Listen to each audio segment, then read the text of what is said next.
I am delighted today to be joined by Laura Shurrock, who is going to be talking to us a little bit today about the programme that we funded through the City and Guilds Foundation. Right, so Laura, if you could, thinking about all your service users and obviously the impact of COVID, what have been some of the biggest challenges for you in delivering over the past few months? Technology's been a massive issue. I think a lot of my young people don't necessarily have access to tablets or smartphones. Quite often they've got a little burner phone. This has meant that sometimes we've had to apply for a laptop to be given to the young person so that it can support my interventions with them, but also, later on for college. One young lady I applied for a Matt Kendall Foundation grant, and she received a laptop and a dongle, which not only aided my interventions, but now she's at college, she's able to do her coursework as well. Also don't have Wi-Fi, so it was about communicating with the yacht and seeing if they had any other barrier funds as well they could do to help connectivity within the home. And when you think about sort of some of the challenges that you're going to continue to have, so obviously it doesn't look like things like social distancing and big groups of people and all of that are going to be able to get back together for a long time. So when you think about sort of how you're going to make sure you're able to sort of service your service users, how have you had to adapt things to be able to do that? So it's about me having to go to them a lot of the time, me doing the running around. CGL have recently brought in something that means that, risk assessments that mean I can only see my young people if they are having a current crisis due to the most recent Birmingham lockdown. So this means that if necessary, I am still able to see them face to face, still able to hold those sessions.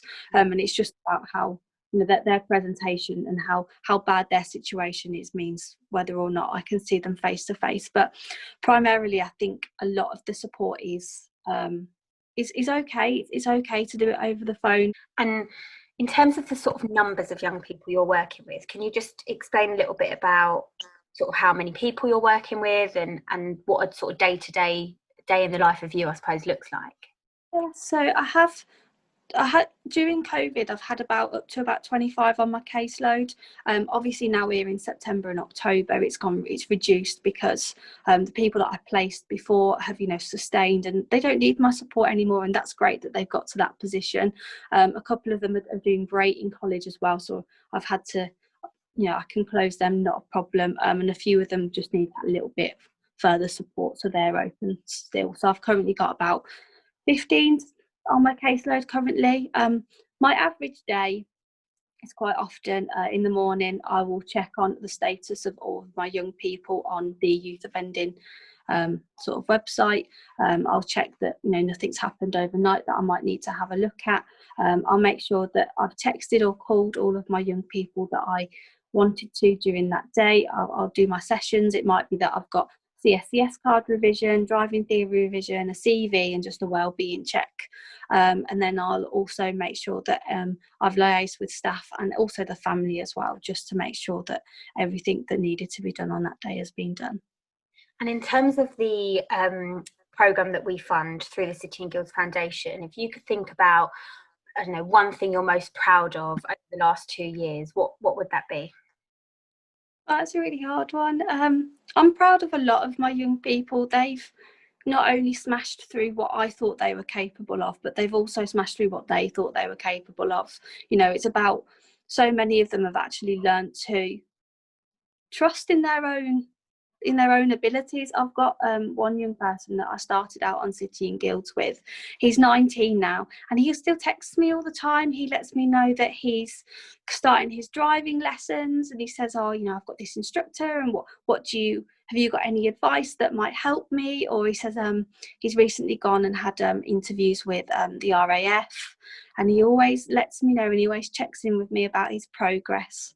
And I find a lot of them do that. Once they really believe and love the support that you gave them, and they're still willing to maintain contact even when it's on a completely voluntary basis. I think that's a real testament as well to all the work that you guys do at Change Grow Live, and it's something that within the City and Guilds group, and in particular within the foundation, we're really keen to help those people that are furthest from, you know, the labour market, that are in those groups that are hardest to reach. And I think that through the programme that you guys are delivering, it's great that you're seeing not only engagement with the program, but also that sort of ongoing engagement, just like you've mentioned about them, you know, keeping in contact, and also just seeing their journeys right through from almost start to finish, and where they're able to go on. So really well done to all of you guys as well, I think. So thank you for joining me, and thank you for all of the work that you do on the program. Thank you.